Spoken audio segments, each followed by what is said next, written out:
Yes, people, what's happening? Welcome back to the channel and welcome to another live stream. And last night, Chelsea were back in action after a weekend off and disappointingly still can't win a football match. 0-0 against Fulham was better than a few weeks ago where we lost 2-1. So I suppose you could look at that as a slight positive. We saw obviously the debut for Enzo Fernandez. We saw full debut for Mudryk. We saw Madueke make his full debut as well. Datro Fofana making his Premier League debut. There were quite a few debuts last night when you look back at it, but ultimately the same issues at the club. We still can't score any goals. We don't really create too many chances, and we're not clinical. Defensively looking much, much better. Another clean sheet. I think that's 3 in a row now. Palace, Liverpool, and now Fulham. But other than that, not too much to write home about. But it has been slightly made better by the fact that Liverpool have been hammered today. Villa lost as well. So we don't actually go into 11th. We stay 9th. So and we gain a point on Arsenal as well. So the title charge is well and truly alive. Lawrence, before we get into the game, bro, just wanted to discuss the news that kind of broke a few hours before kickoff. Obviously, the Champions League registration. I don't think there was any, surprise that it was Mudryk, Enzo, and João Felix. But I think what did catch a lot of people by surprise was the fact that Aubameyang was omitted from the squad. Wasn't in the squad last night either. Looks like he's got no future at Chelsea whatsoever. What have you made of that decision and the situation around Aubameyang? Because it looks like now, I wouldn't be surprised if he didn't play for Chelsea again. Oh, yeah, it's a weird one. Like, people know I'm not exactly a big fan of Aubameyang, so there was part of me that found it quite funny, if I'll be perfectly honest. But there's also part of me where I'm like, but why did you pick Aubameyang? I guess the logic is João Felix can obviously play up top as well. Yeah. And we don't really play with a real out-and-out striker. We don't really play that way anyway. So that's why that's partly why Aubameyang hasn't really worked either. So I guess if you have Havertz, João Felix, and Fofana, do you need another one? So I guess I see the logic. But surely you could have just, I don't know. I mean, I love Ruben, but you could have left Ruben out of the Champions League squad. You could have left either Chukwuemeka or Chukwuemeka isn't getting played anyway. He should be, but he's not. So I guess neither is Aubameyang now. But to be honest, people were obviously saying, "Oh, you could have left out Bettinelli." I'm like, well, I mean, some people maybe know whether Mendy will be back by the time we play Dortmund, but I certainly don't know. So because I don't know, I can't just say, yeah, leave Bettinelli out because, well, if Mendy's not fit, then we only have one goalkeeper. So I think you've also got to have a certain amount of homegrown players in the squad as well. So people saying, get rid of I could have taken out one of those homegrown players. You've got to have a certain amount in there. And obviously none of the players. I think we have 8 and you need 7. So I think we would have been okay. We would have been. I don't know. I look at it 2 ways, and I look at it and I think, well, to start with, Aubameyang was a stopgap signing. Potter would never have signed him, so he didn't sanction that signing in the first place. It's clear that he's not part of the plans at all going forward for the Chelsea project. He's not part of Potter's plans, and I can see it from his point of view where you're like, well, hang on a second, is there much point in me having a guy in the squad, in the team that is not going to be here next season, is not part of the plans going forward, and is not good enough to actually make a willing full contribution for the rest of the season. So whilst it might seem harsh and it's a difficult decision to make, ultimately, I think in the long run, that is the kind of sort of ruthless / harsh decisions you've got to make when you're in charge of a top football club. Because ultimately, Aubameyang, I get the service argument. I mean, Lewis always makes that point. I do get it to a degree because that is a fair point. It's weird how he doesn't apply that argument to Havertz. But then you look at it and you think, other than if he's not scoring goals, Aubameyang's not offering anything to the team. You get zero. You get nothing else quick from anymore. him. Like if he was at least still fast. Then it would be some sort of outlet. But, can I play devil's advocate a little bit as well? Do you think this is a bit of a pity decision? Because obviously, had Ziyech's move to PSG gone through, we wouldn't have had to leave Aubameyang out. So do you think the reason... Because we let Ziyech go, even though we probably prefer Ziyech to Aubameyang, and the only reason Aubameyang is still here is because he's played for Barcelona and Chelsea already, and therefore can't play for another club in Europe. There's only a few places where he could go that have different seasonal structures. I think he could, I think, even now go to the MLS because their transfer window opened January 31st and closes in April. And I think because their new season, like their season runs from whenever it starts, but all in the year 2023. So I think it would count as next season. So I think he could, maybe he will even leave, now in the next few weeks. Would be possible. But considering Ziyech was basically about to leave, do you think it's just a bit of a sorry that we put him in the squad? Because, we clearly didn't plan for him to be there. Yeah, look, you could certainly look at it that way. It would have been hard to tell if Ziyech had left on loan to PSG. Would Aubameyang still be in the squad? You'd probably have to say, yes, he probably would be. But, it's so hard to tell. I don't think it's as big a deal as some people are making. No, people say, Potter's got to make ruthless decisions, and then he makes one, and it's like, oh, why has he done that? Oh, he's got rid of our only out and out number 9. It's not as if Aubameyang was like in unbelievable form, scoring loads of goals. He's been contributing fuck all to the team. No, hasn't scored since October. I don't like him. He's not being played. So, what difference does it make? He's not playing anyway, whether he's in the squad or not. Yeah, he's not playing, and it might seem a bit harsh on the face of it, but ultimately, this is top level football. There's no sympathy, here. You've got to get on with it. You've got to make a decision. Someone had to miss out, and you're not going to pick someone to miss out that is part of the plans going forward.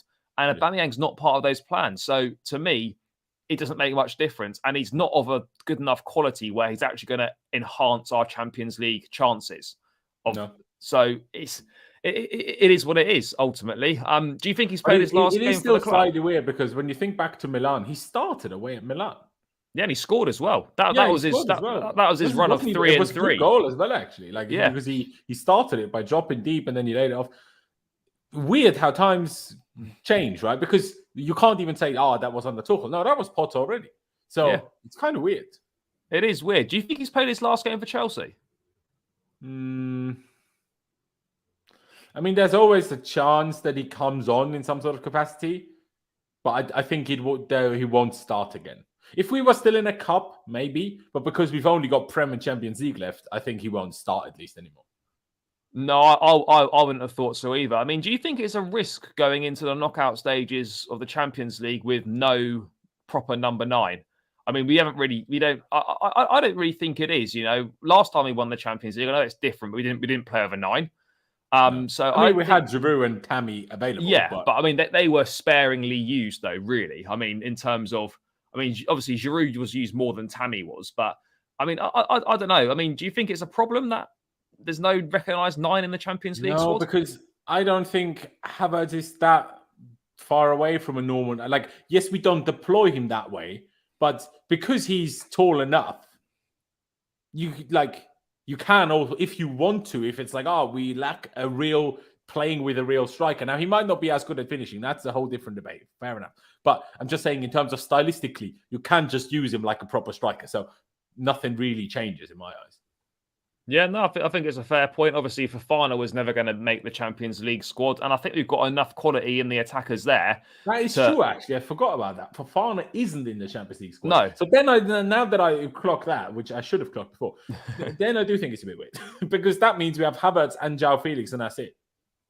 Yeah, well, that's what we've got. We've got Havertz, João Felix, and then Madueke is not even in the squad either. You've got Sterling that could maybe be deployed down the middle. I don't want to see that, but that is a option we've got available to us. So yeah, there's not really any 9s, but I think played Ruben up top. So he did. Look, I think just to be honest, I think also on the Aubameyang thing as well, he's not any better than any of those guys anyway. They might not be playing that well, but he's not better than them. He's not offering more. He's not going to offer more than what João Felix would. And as much as I criticise Havertz and don't think he's up to it, he still offers more than Aubameyang does. So it's Aubameyang just by default of just not offering enough is you can understand why he's been left out. But it goes down as another terrible signing, doesn't it? In the number 9. Perhaps not quite on the scale of Lukaku in terms of money spent, but equally as disastrous. At least we got a little bit of output from Lukaku before that interview. Aubameyang, we've got nothing from him. I mean, where would you put it on sort of a list of terrible Chelsea centre forward signings? It's pretty near the top, isn't it? Near the top for sure. It's just how you weigh up things. Obviously you've got Adrian Mutu with certain things that he did. What was that? Winston Bogart obviously sat around just refusing to leave, bagging the wage. You could argue that's worse. But otherwise, other than Lukaku, I'm not really sure who you're going to think about. Bakayoko, I guess. Yeah. I mean, Papi Djilobodji, we made profit on him at least. We're definitely not making profit on Aubameyang. So no chance. He's not worth anything. He's worth what, maybe less than 10. He's worth about 5 or 6 million probably now. Yeah, and the less we play him, the less he'll be worth. Yeah, exactly. He's now just basically a depreciating asset. But it is what it is, and I don't have any issue with it. As I said, he's not part of the plans. Potter would never have signed him in the first place. And I think in terms of what Bowley and Clearneck have done, I think they've done some great stuff. Allowing Tuchel to sign Aubameyang and signing off on it was terrible from them, because they should have vetoed that, because they knew they were sacking him. If you weren't going to veto it, then don't sack Tuchel. Yeah, it's either one, Yeah, I think I think Aubameyang would have been useless under Tuchel all the same, personally. But I do as well. He would have been terrible. He would have been. He would have just played more and just frustrated us more, arguably.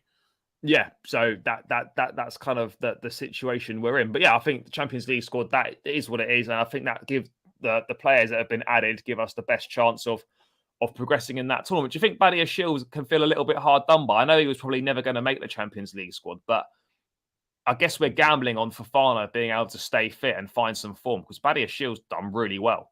Yeah. At the same time, it's like, well, if you leave Mudryk out, then we don't have any wingers, because Pulisic won't be back by Dortmund. So, and then if you leave Felix out, well, then we've paid 11 million only to use him in the Premier League, where we've got nothing to play for. So that's pointless. And Enzo is the record, Premier League record signing. So obviously he's got to be in the squad. And also, because we let Jorginho go, we wouldn't have enough midfielders without him either. Yeah. So as much as this may be harsh on him in terms of how he's played, in terms of squad, it's the only way it makes sense. Yeah, no, 100%. It is the only way it makes sense. Mate, let's move it back to the game yesterday.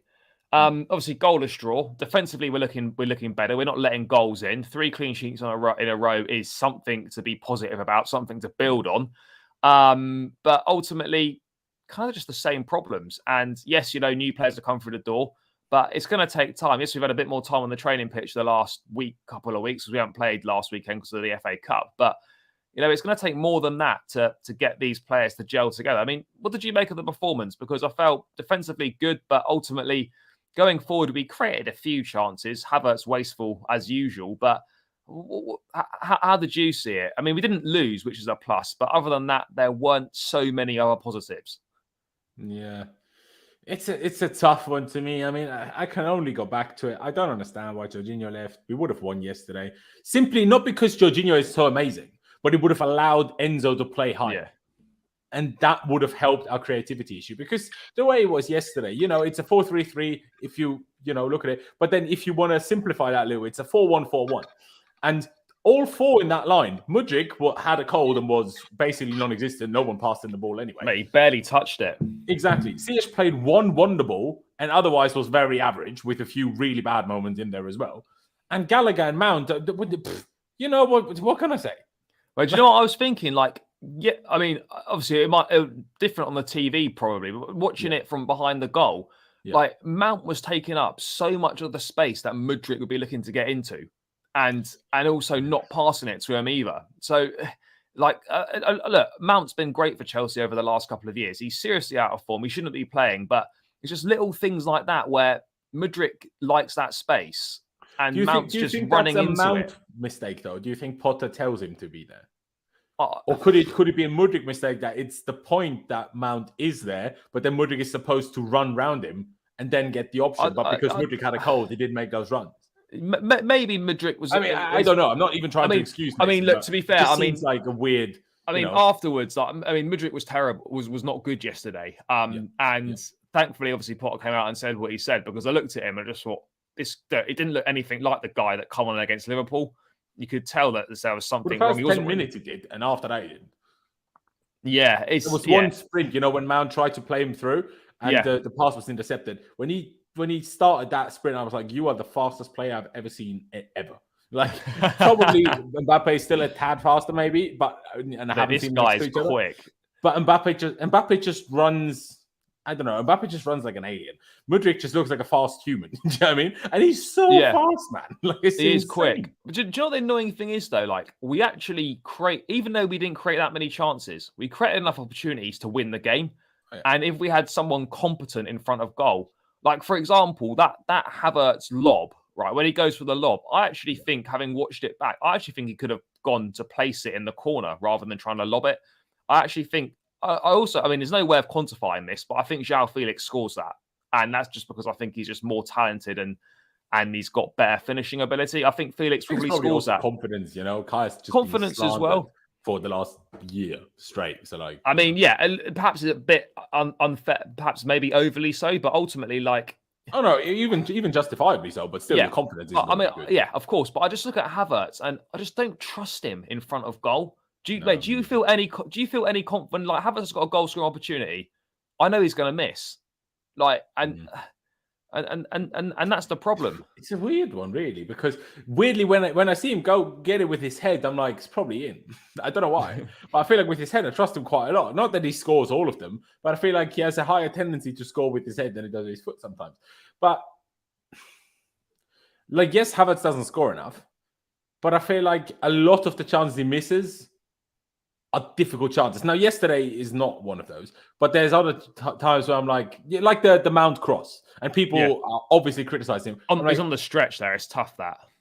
Exactly. Number one, he's on the stretch as it is. And I'm not sure if you noticed it being in the ground. I'm not sure if you saw the replay back. The Fulham defender touched it. So the Fulham defender actually takes it even further away from Kai. So I'm like, what on earth is he supposed to do? The Fulham defender gets a touch 2 yards in front of Havertz. How can he possibly, like, he's not flipping, Mr. Go-Go gadget and just extend his leg. Like, what is this? Do you know what I mean? Like, it's just, what?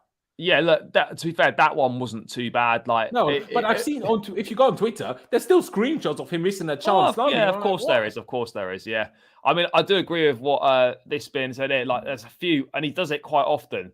He's offside so much. It is really annoying. Like, sort of just lazy offsides as well, where there's no need for him to be offside. It was tight though, that one. It was tight. Yeah, it was tight, but it is tricky. Mate, talking of stuff that was really shit, just reminded me. Mate, Willian was back last night. Our corners, by the way, how, like, first man every fucking time, as if it was like some sort of tribute to him. Yeah, mate, I don't understand who came up with the idea of putting Gallagher on corners. Like, we were talking about this on my stream last night, and I'm like, regardless of the fact whether you think he can hit them better than others, doesn't really matter. Who is the one player you want in a position to track back just in case we get counter-attacked? It's Gallagher. Because he's the one with the engine. He's the one that, whether it's the first minute or the 97th minute, he's going to sprint all the way back. So what's the last place I want Gallagher to be? At the corner flag. Surely you want him just outside the box. If the ball gets to it, he can shoot. Yeah. And if we get countered, he's the one to steam back. Like, I don't understand who comes up with the idea of putting him on corners, man.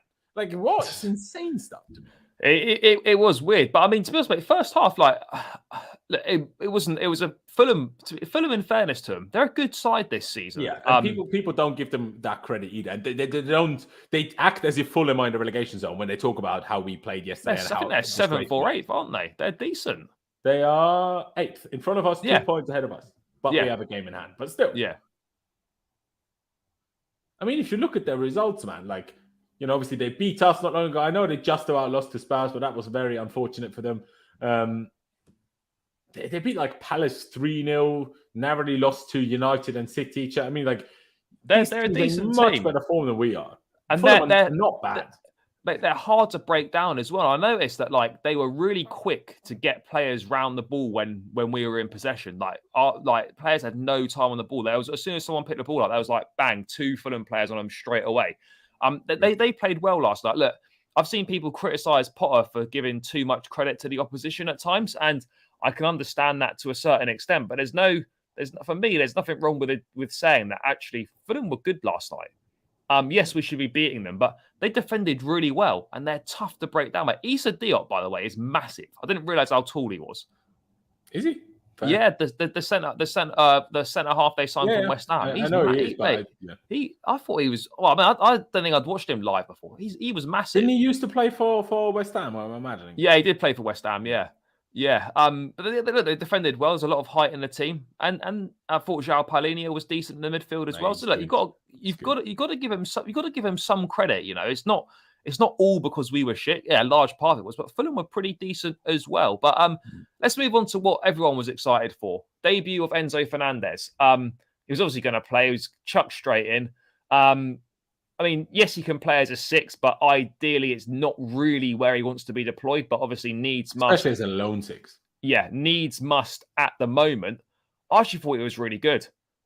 These are obviously his numbers. Won all his aerial duels, 74 passes, 1 possession 10 times, 9 duels won, 8 passes into the final third, 6 tackles, 3 clearances, 2 fouls, 1 chance created, 1 shot. Didn't give away a single foul either. And he made more tackles than any other player on the pitch. Mate, instantly watching him, I could just see this guy he's just got a touch of class about him. He's so much better than everyone else in our midfield. It wasn't like a spectacular performance by any means, but you could tell the class that he's got and how important he's going to be for this team. The way he just breaks play up. His range of passing as well. There are a couple of passes where he just sprayed it out to Reece on the right-hand side, which is something hopefully we can see more of going forward. But considering he's had 1 training session with the team, this guy's good.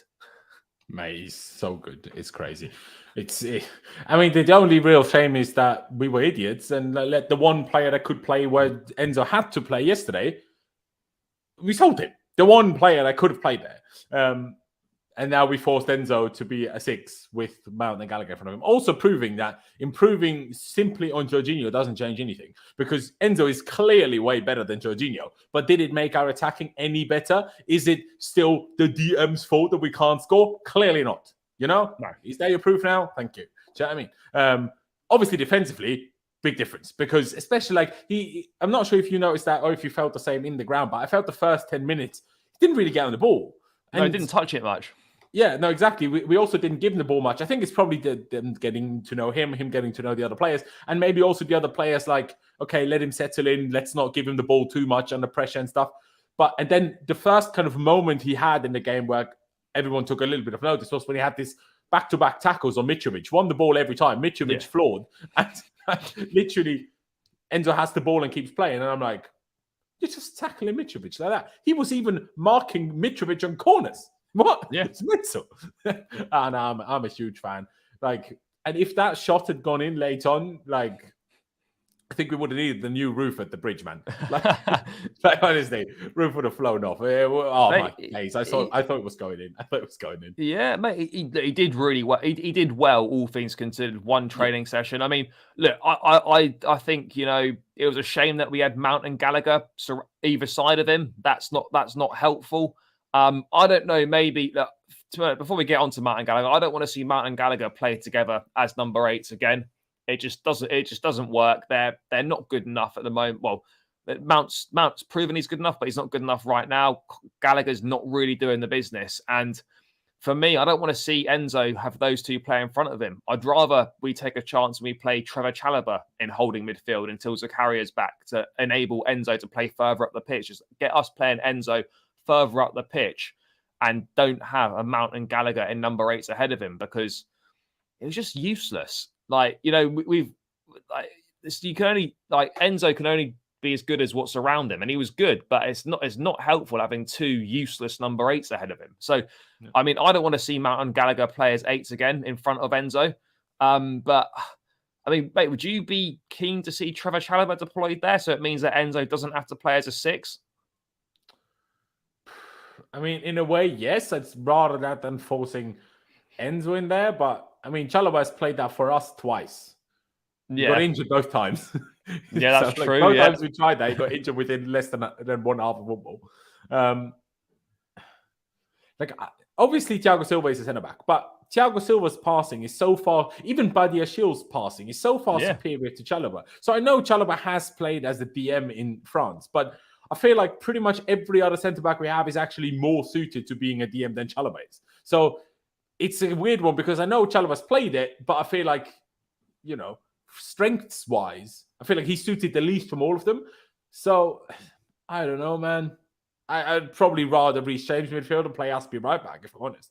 Yeah, I suppose there's also that option as well. But yeah, Enzo's got to play higher up the pitch. Next week at West Ham, he has to be playing higher up the pitch.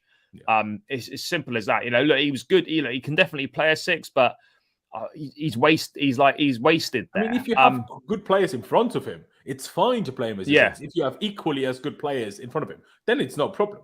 But, if we are criticizing and crying about our lack of creativity for months, and then we sign a creative player for 120 million euros, play him as a 6, but we then play him as a 6 where he can't influence the game creatively, well, that's just stupid.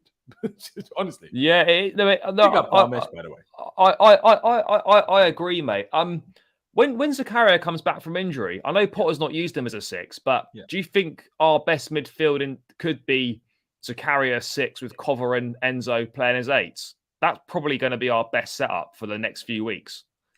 I think when Zakaria is fit, even when Kovacic is fit, which is probably going to be sooner than Zakaria, I'd assume, it's going to be a 4-2-3-1 again, and they're going to play a double pivot. Enzo Cover double pivot.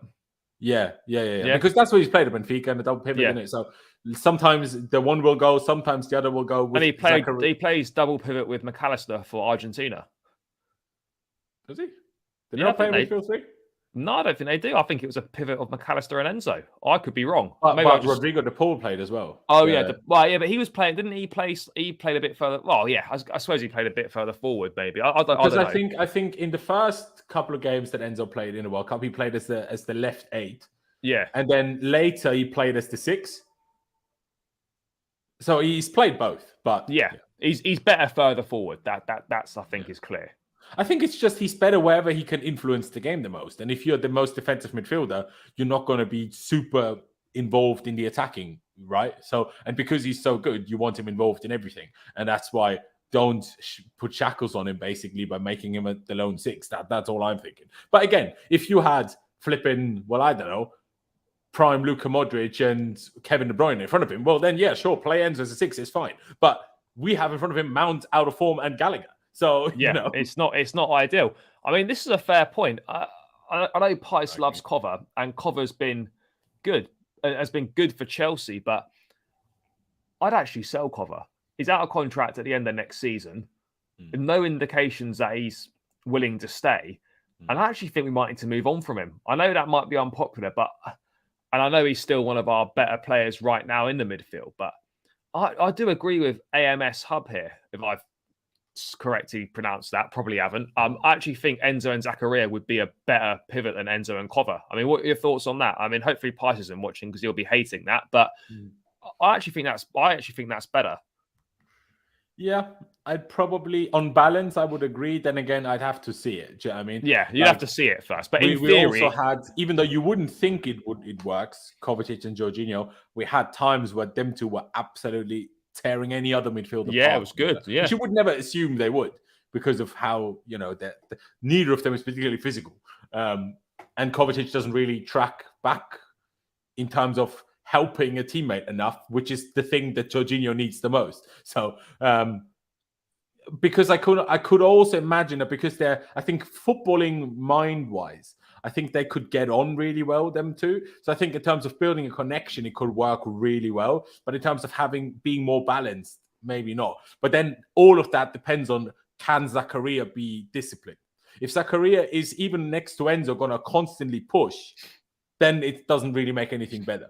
Yeah. So, I first have to see if Zakaria can stay and also see how Enzo and Kovacic works before I want to sit here and claim to have an opinion, because right now I would agree. You have got to see these things in action, but I think in theory it does sound probably slightly more balanced and maybe slightly better. But I mean, ultimately, Enzo was a bright spark, as was Badiashile, as we'll come on to in the ratings. But I wanted to talk briefly before we get into the ratings about Mason Mount.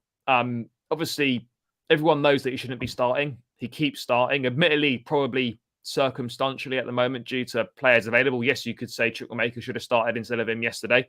Potter does sub him quite a lot, which more than Tuchel did.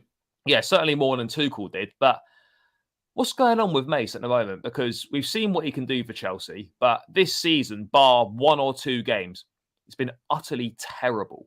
I mean, the performance at Anfield was one of the worst I've ever seen. He was so bad. Yes, he shouldn't be playing. He needs to be on the bench for a few games. I don't know what's happened to him. I mean, mate, what do you think's happened to him?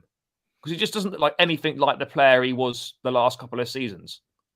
I think it's just an accumulation of factors. Like, obviously, the main thing is going to be lack of confidence and just simply being out of form. But then when you've been out of form for a good while, the confidence will drop so much.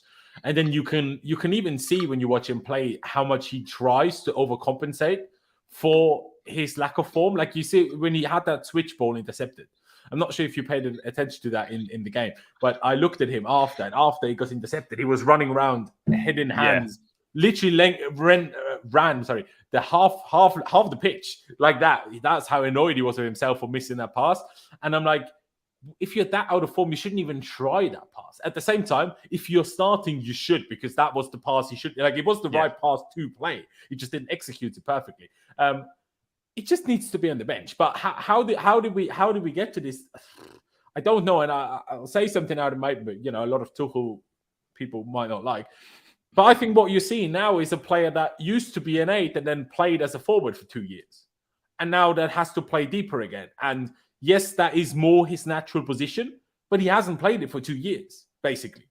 So you're not going to be as good at that anymore, especially when this isn't happening at 27. But he played as an 8 until he was 20 or 21 or whatever. And then Thomas Tuchel turned him into a forward. And all of a sudden he has to be an 8 again. Well, I'm like, whoa, yeah, those are some of your most important years in terms of footballing development between 20 and 24. And he's playing multiple different positions. And now we're telling him, okay, play there again. Again, I'm not saying this excuses everything. I'm just saying it's part of the explanation, I think. Do you think the contract situation, I disagree with that completely, because it started last year when you had over 2 years left on the contract. So. But do you think now it could be playing a little bit more of a part of the fact that he's out of contract at the end of next season? Negotiations. Do you think he thinks about I don't know. Do players think about that? I'm not really sure. I don't know. I mean, I think certainly it may affect some players. I don't know whether it affects Mount or not. But what I would say is, and it's not like defending the bad form, but you are allowed a bad season. Rashford was dreadful last year. Like, terrible, terrible season. This season, he's doing a lot better. Mount's had 2 pretty good seasons back to back. He's still a young footballer. Isn't that just part of you isn't it fair to say that you are just allowed to have a shit season, like, every so often? Like, he's not had a bad season really since he started playing senior football. Good at Derby and been pretty good at Chelsea every season except this one. Is he not just allowed to have a bad season? Is there a thought process along that line? Because footballers can have bad seasons. Yeah. Absolutely, no, absolutely, right? You can have a bad season. Now, obviously, in an ideal world, you wouldn't. And I think more so than necessarily a bad season, you're allowed to be in bad form. Everyone's going to have a period of bad form. The problem is when the period of bad form lasts very long. And that's when you get into, because yes, he obviously got the crazy numbers last season, but as did the whole team. The longer last season went on, the worse it got. And that included Mason Mount. So, like, you can't just say it's more 2022 and now into 2023 that's been bad. Or let's say from when the sanctions and all happened, say from March onwards in 2022, it wasn't really good from anybody at the club, really, but that included Mason. So you're talking at nearly a year now of being poor. But again, it's also it's an issue because now people will say maybe Potter doesn't want to drop Mount. I think he would. And hopefully will once Zakaria, Kovacic, and Felix are all back. I think then once you have all those available, you can comfortably put Mason on the bench without, and even though we would say just play Chukwuemeka, imagine our midfield is Enzo, who's had 1 day of training, Gallagher, and Chukwuemeka. Now, while I understand that ability-wise or form-wise, that might be better than Mount at the moment. Imagine, like, that also makes the job for Enzo much more difficult if in front of him you have Chukwuemeka, who himself barely knows anything about playing with the first team and stuff, because he hasn't had that many minutes, hasn't had that many starts, and hasn't had a single start in midfield, mind you. So while I still think he should have played over Mount, I also understand why a manager wouldn't in a way. So Yeah. I'm just hoping that once we like João Felix from next week, and then hopefully whenever, like that's the next thing that pisses me off. At least with Zakaria, we have a rough idea. Kovacic was supposed to be fit for yesterday. Yeah, it was apparently he's the next Kante. It was a slight calf strain, but now Yeah. and he should now have been he's fit for and then Fulham. he didn't play for 2 weeks and he was still out. What? Yeah. And it wasn't even but he was. It wasn't even a case of that Potter said in the press conference, yeah, he's close or whatever. He's just said he's injured, and he was fit to play every single game for Croatia in the World Cup, even though he was nursing a knee injury in the build-up, which is why he couldn't play that many minutes for us before the World Cup. And now he's come back and he's not really available again.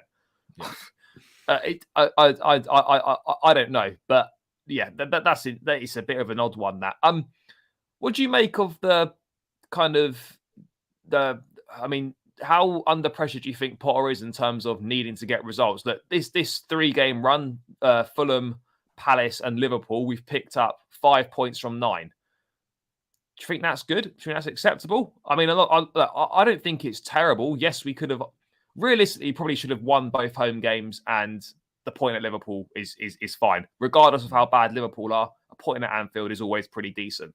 Yeah. So realistically, probably 2 points. We should maybe be 7 from 9. I don't think 5 from 9 is a complete disaster. No. And also, like, Havertz hit the post. It's not Potter's fault that Havertz hit the post, right? Yeah. You know what I mean? So, like, the Potter stuff, and especially Kuzi, he's talking about Hansi Flick there. Did you see what he's done with Germany? Terrible. Like, did you see Germany? Like, even once. Like, where are the tactics, mate? Where are Flick's tactics? And let's just be clear, because people are like, "Oh, bring me Flick. He was in the director's box with watching Havertz because Kai Havertz plays for Chelsea and Germany." Shock. Have you never seen Gareth Southgate at Stamford Bridge? Do you now think Gareth Southgate is going to be Chelsea manager? No. We literally know what if we sack Potter, we already know who we're going to replace him with. Oliver fucking Glasner. So, like, be careful what you wish for. Do you know what I mean? Yeah, like Peter's mad in it. People like literally they see that photo of Flick at the game, and then suddenly it's like, oh my god, Flick's coming in. He's next manager. I wonder if people think Nagelsmann is now a shocking manager as well, because everyone praised him as the next big thing when he was at Leipzig and Hoffenheim, and then he goes to Bayern. It's been very poor. Like Bayern's worst start to a Bundesliga season. Oh, talking of Bayern, this is slightly rogue and a little bit of a tangent. Obviously, it looks like Neuer's not going to play for Bayern again. Yeah. Now we're looking for a goalkeeper. Now, obviously, Selena is the long-term future goalkeeper. That's the plan. Would you be against bringing in Neuer for a couple of years to be Chelsea goalkeeper? I'm not saying this is going to happen or they're even thinking about it, but I look at it and I think it's a pretty good goalkeeper there. Probably an upgrade on what we've got right now. Would you be against? Thing is, he has a bad injury right now, so he's still recovering from a broken leg. When or how he's going to come back. But I mean, in theory, do you think would you be? Do you think would that be a good move? Do you reckon? In principle, bring Neuer in for 2 or 3. Prefer because Barcelona need apparently so much money still again with their wage issues. But just get to Stegen. Yeah, I think that'd be better. Just because Neuer is 36 already, and I know Thiago Silva, but not everyone's going to be Thiago Silva. Not everyone is going to be like that. This has got nothing to do with coaching ability. This is how many examples do we need that playing defensive football is easier than playing attacking football, man? Like how many more? They were defensive. Look at Di Matteo. Like they were Di Matteo a good manager? No. I mean, Di Matteo won us Champions League, FA Cup, fine, but he's let's be honest, he's not a good manager. No. Well, he got sacked from West Brom. He was at Schalke briefly, I think, where he was terrible. This is he came in to play defensive football, because all you need to do is have more men play defensively, make sure they try hard, and then pump the ball. But that's like the Deitch textbook, like the survival textbook. Deitch is also a good manager. People point it out. Deitch has only had Burnley. The guy did with Burnley unbelievable things. Yeah, the guy finished higher with Burnley than so far Mikel Arteta has with Arsenal. Yeah, by the way, just a side tangent. Company's got Burnley playing some unreal football, by the way. Yeah, I haven't seen anything yet other than clips, but Martson's doing really well as well. Jesse Martin, no, Martson. Oh, Martin. Sorry. Yeah. He's looking pretty handy. But what do you think about Cucurella at this point? Because I was kind of defending it for a while. I don't think he was that. I don't think he was awful last night. By like, do you people not were feel saying he was Mudryk never dreadful. touching the ball? That's basically mainly Cucurella's fault. Look, what I would say is that I don't think I'm losing a bit of faith at the moment because I just don't see. I don't exactly think what he brings. What I would say is I don't think Cucurella is very good going forward at the moment. No. Like I mean, I didn't watch enough of him at Brighton on a regular basis to see how good he was going forward. But I think defensively he's not been too bad. I think going forward he doesn't really offer much, and that can maybe change. But I think he's struggling. And look, he was Brighton's Player of the Year last year. He knows the Premier League. It is going to be tough. It's going to be tough to adapt. You know, it's a new way of playing. It's different. It's like, you know, he's playing with different players. Chelsea playing a different way to what Brighton do. And I think he's just struggling a little bit at the moment. But I don't think he's been terrible. Look, Chile coming back last night. I agree. I don't think he's terrible, but I still, when I watch him, I'm like, do I think you're ever going to be good enough that I want you to be our starting left back? I feel a bit nervous when he's on the ball, and that's never a good sign, really. Like, do you know what I mean? I always feel like there's kind of a mistake waiting to happen.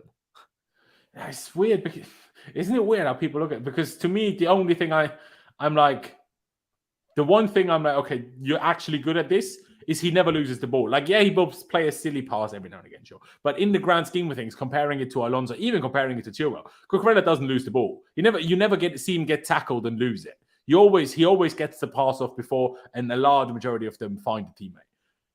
But he doesn't do anything going forward. But then he pushes into midfield to defend aggressively, but then he misses the ball, and then he's not quick enough to get back in time to left back. So I'm like, Yeah.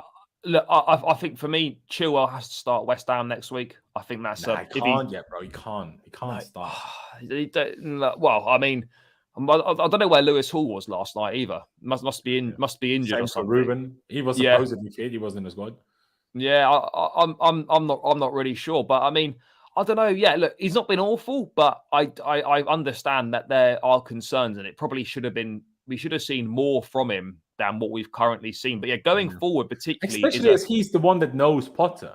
So like, but then ultimately, though, he has been part of a team, or certainly in the last couple of matches, he's played the majority of the game where he's contributed to back-to-back clean sheets. I mean, I think in the Palace game at home he didn't play, but so I don't know. You can look at it both ways, really. I mean, let's get into some ratings quickly. We'll just rattle through them.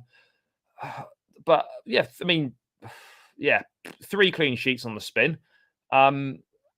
Starting with Kepa in goal, didn't, to be honest, have an awful lot to do, but it's another clean sheet. And actually, that first half save was a really good save. Yeah, it was a good save, and he's done well this season. You know, I think he's done really well. Yes, there can be a conversation about whether we think he's good enough in the long term to be a Premier League winning keeper for Chelsea, but this is some redemption from him as well, isn't it? Considering it looked like he was finished.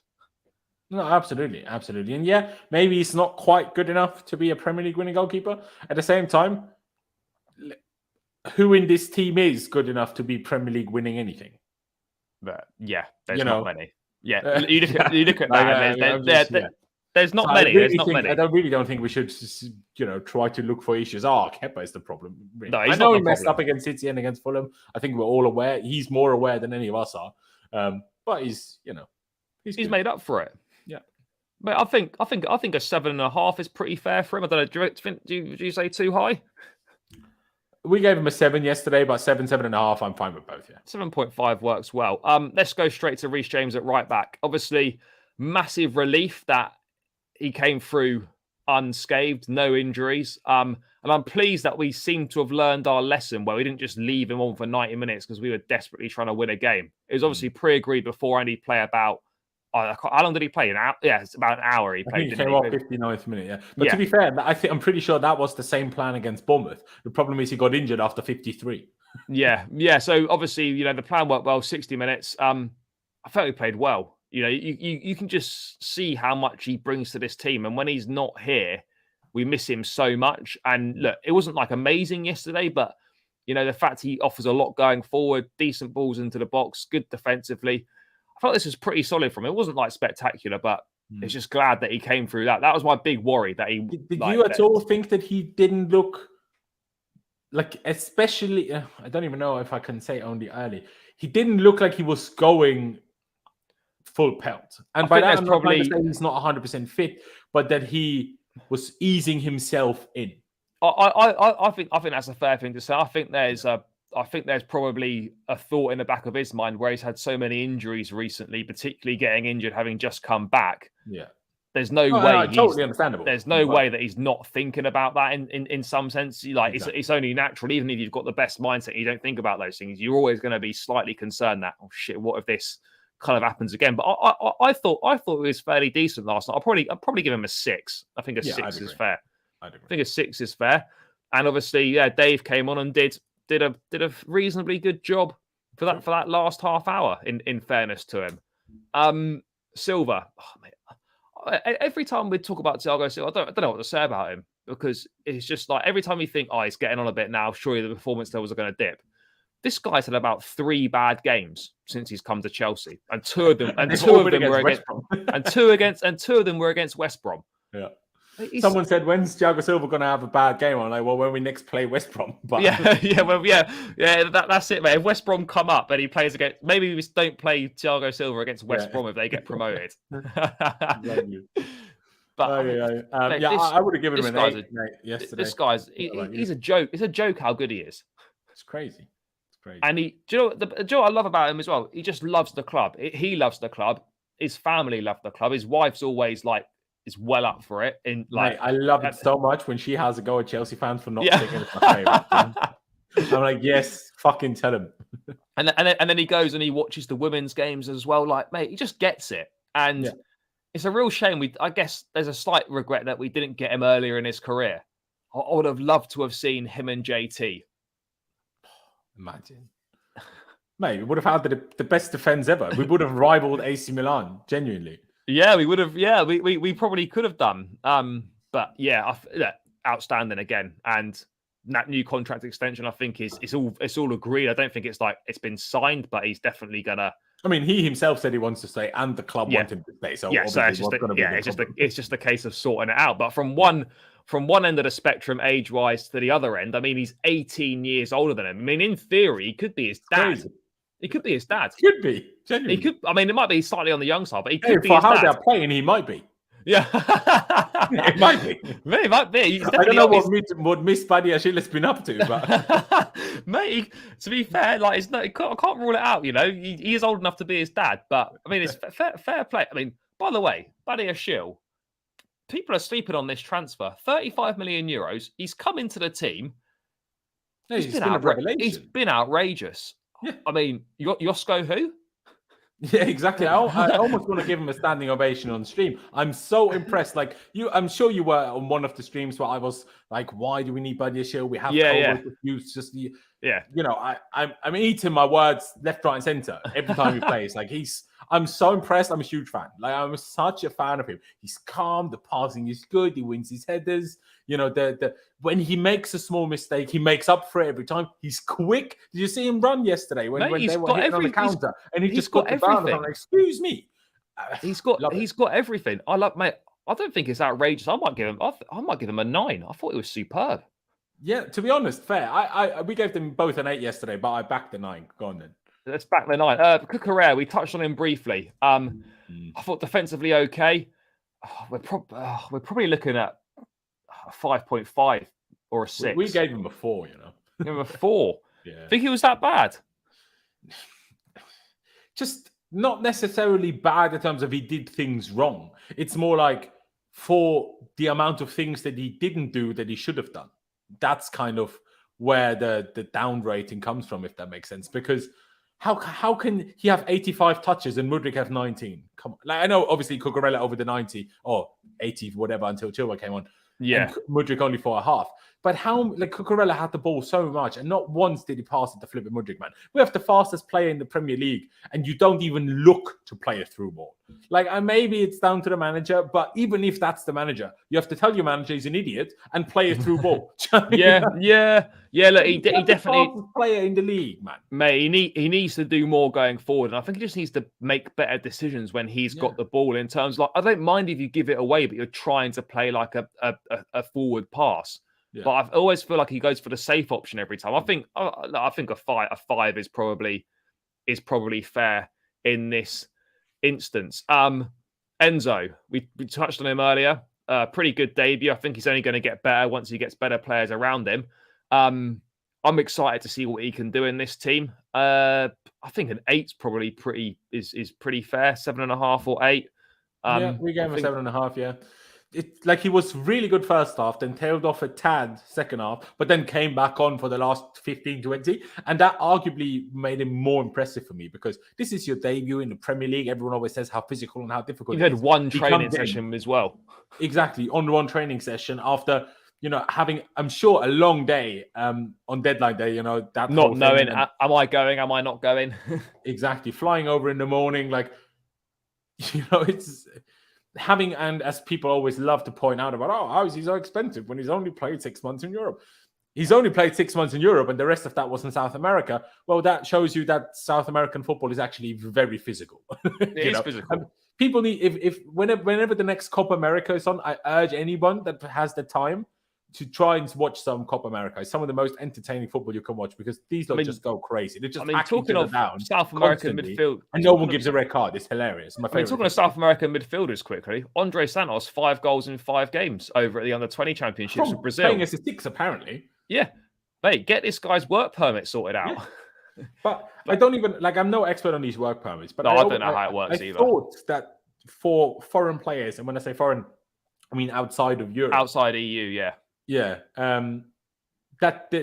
because I remember many years ago when we signed Bertram Traore, he's obviously from Burkina Faso, and I remember that we had problems with getting him a work permit, because you need a certain amount of games for your national team first team. But Burkina Faso, because they were in civil war, didn't have a national team, so that's why we had those issues. But now Andre Santos, well, he's not going to play for the Brazilian first team now, is he? So, no. So what are the other stipulations under which you can get him a work permit? Because that's what I want to know. Is it a case of we are waiting for something that's going to come, or are we waiting on something that we're not sure when it will come? Because, could we sit here and he doesn't get one until the end of the season? I honestly don't know, but I'd love to know. It would be nice to know, because he looks like a serious talent as well. Moving it forward, Mount and Gallagher. Let's start with Conor Gallagher. I thought he was better than Mount yesterday. I like the fact that he did a couple of threatening passes. I know this is kind of basic things really, but a couple of threatening passes. Obviously, he played a wonderful fan at the end. That was a good pass. Good energy. We're always going to get that from him. Good press. Gets stuck in. He was definitely better than Mount. I mean, I don't know. Was he better than Cucurella? I'm looking at between a 4 and a 5 probably. I'll probably stretch it to a 5. Corners were awful as well. We gave him and Cucurella both a 4 in the end. Yeah, he had that shot where he nearly scored side netting and that pass. And otherwise, I just have issues. And Ziyech did the same yesterday. When you see Gallagher and Ziyech run with the football, they just don't look like professional footballers. And it's just they don't. To me. They look so lost. Yeah, they just look like they've never run with a football. I'm like, I mean, Ziyech is nearing 30. Even Gallagher is like, 22, 23? Yeah, Gallagher. These guys have been running around with a football at their feet for 20 years, essentially. How can you not be good at it by now? Yeah, it's a fair point, mate. It's a fair point. Moving on to Mount, I thought other than Mudryk, who was obviously ill, Mount probably the worst player on the pitch. Yeah. I would even say it was worse than Mudryk, even though Mudryk didn't do nothing. We touched on him before. Oh, man, I'm thinking a 2 or a 3 for Mount. He was terrible again. Terrible. I would say 2, yeah. Yeah.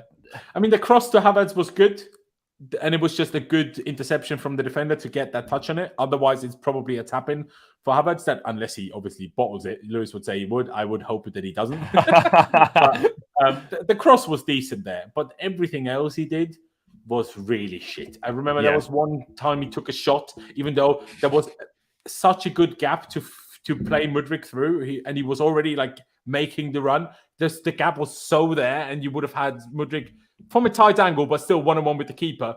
There was another moment when Mudryk was waiting for the overlap. Mount never made it. There was the through ball early in the game to Mudryk when he just underhit. Like, you'd have the fastest player in the league as your teammate, and you underhit the pass. It's Mudryk. Just hit it as hard as you can. He's probably going to get there. Do you know what I mean? Yeah, no, I get what you're saying, mate. I mean, very briefly, what did you make of Fofana? Obviously, he came on against City in the Cup the second half, and we haven't seen him since.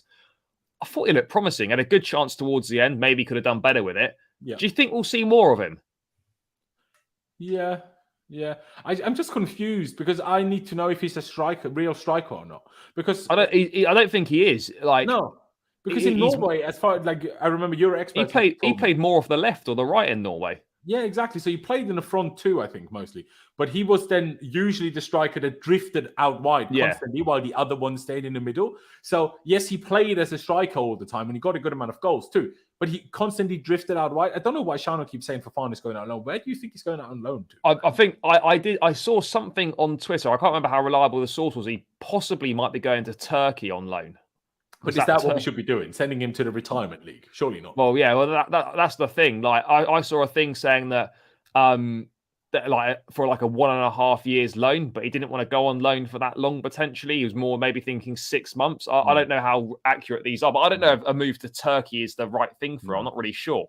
I don't know. Like, if we're not going to use Aubameyang anymore, then you might as well keep him. If you still want to use Aubameyang a little bit in the league and stuff, I guess you might as well loan him out. But he looked okay yesterday. He's not quite. He's not tall, is he? But no. You know, he's only 20, so there's also a chance he still grows. People forget, like, men grow until sometimes 21, 22. So, you know, but even though Leno obviously had a bit of a stinker when he did come flying out, but the way Fofana took it past him, the way he pulled off the cutback past the other guy, looks good to me. Now, looks good, yeah. He should have squared it, but at the same time, maybe that is our answer, that he is a real striker, because only a real striker would never look up.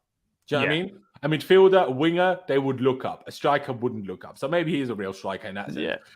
And then, I mean, he just puts it on target and the defender comes storming in and clears it. So obviously, I guess you could say get it off the ground. Then any slide tackling is much more difficult to clear anything if you put it like a yard up in the air. Yeah.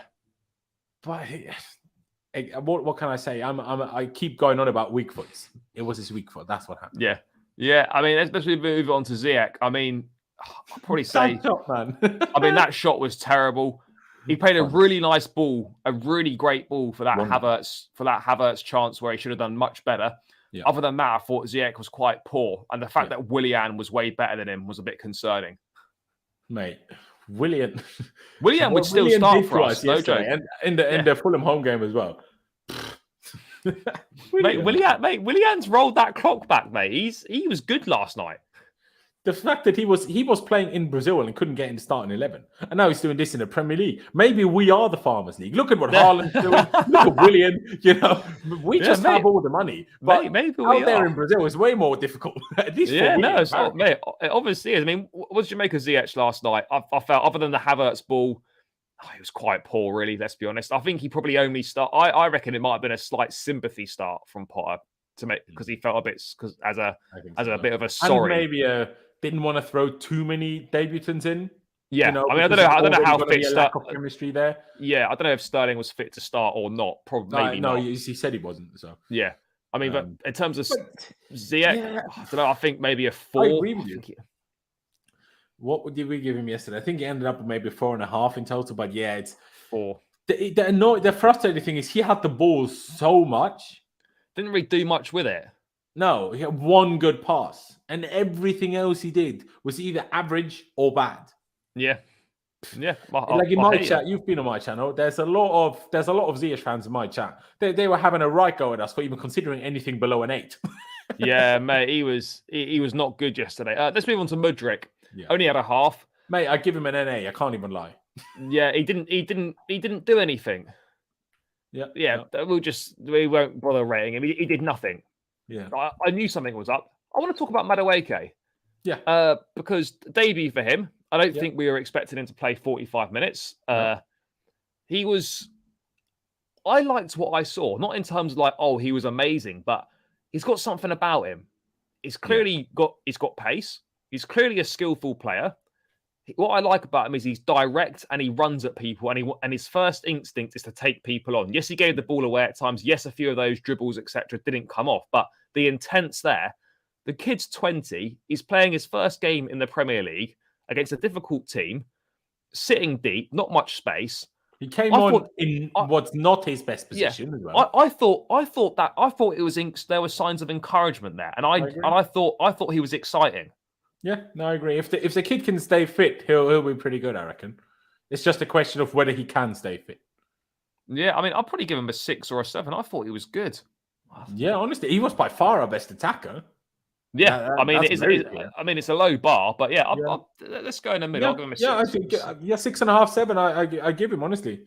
I was excited by him. I'd like to see him start against West Ham, but I don't think he will. Havertz then to round this one out. Yeah, I don't really know what to say. Frustrating again. Just finishing. What did I read? He had 40 touches, so like by far the least in the team of the guys that played for the whole game or the majority of the game. Yeah. And obviously, when this happened with Lukaku and he had 7 touches, now let's not compare 7 and 40, please. No, but still, for Lukaku, it's a case of Lukaku had no touches because he didn't get the ball. Havertz, like you saw, Havertz gets quite a lot of the ball. Havertz still moves around and tries to get on the ball, but for him to still have by far the lowest amount of touches, that shows you what issue we had yesterday. Mount and Gallagher, to me, ruined our whole attack, including Ziyech as well. But I think also Mount and Gallagher ruined it for Ziyech. And I'm not even counting Mudryk because I don't know, like, was he too ill? Was he just bad? Mate, Mudryk just didn't look like a footballer yesterday. Something was wrong with him. Obviously, because he just didn't even get the ball. So it's not even like he did that much wrong. He just didn't even have the ball. No, he didn't. He looked a bit heavy-legged. He just didn't get the ball at all. Simple as that. But I mean, Havertz, same old, really. I give him a 4, but yeah, I think he was poor again. I think the 4 is probably fair, but he was poor. He should do better on the goal. At the same time, he's this far off of scoring a good goal because I mean it hits the inside of the post, right? So it's margins. Yeah, it's not far away. It's fine margins, but we've got to do better. I mean, me, absolutely. I mean, for me, the front I try line. And sit there and I think about, okay, let me try and chip that, and I'm this. Oh far yeah, no, off, of course, yeah, doing of course. well. I'm going to be quite happy with that. Yeah, of course. Obviously, I'm not as talented as Havertz. He's getting closer. You know, he's hit the bar this time. Maybe next week it goes in. Maybe. We can only hope because we're not going to play anybody else, are we? So. No, I mean it's getting closer. He's getting closer to the goal. I'd love to see West Ham front three: Fofana, Mudryk, Madueke. Just roll it out. Just see what happens.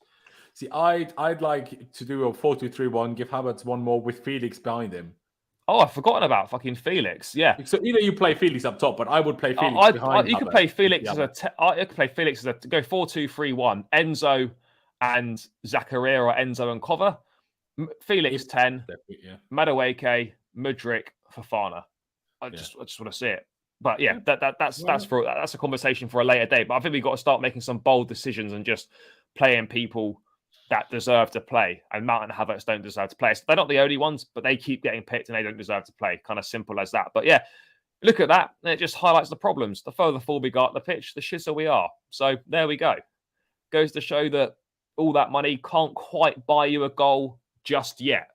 But yeah, seems like a good place to round out. Obviously, mate, it feels weird. No transfers to talk about now. And no next week for a week. No transfer, no midweek game.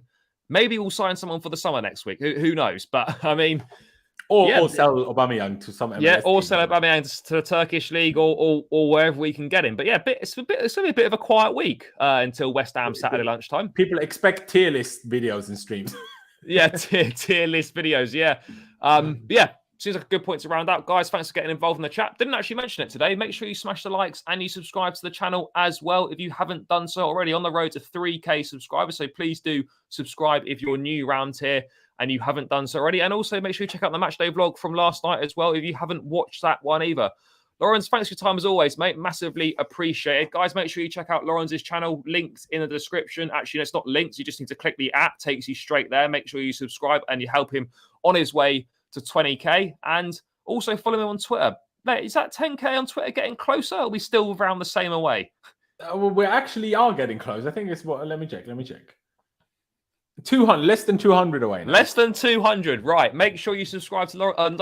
Make sure you follow Lawrence's Twitter as well. Get him to 10k, less than 200 away. Actually, also, guys, you can follow my Twitter because I'm 40 away from the big 1k. So let's big up. So we might as well tick all these milestones off here. So make sure you follow my Twitter. It's on my screen name. So give me a follow for some fantastic football intakes, obviously. And help me get to 1k. But yeah, guys, take care. Enjoy the rest of your weekend. Make sure you do all that stuff. Hit the likes on the way out. Subscribe to the channel.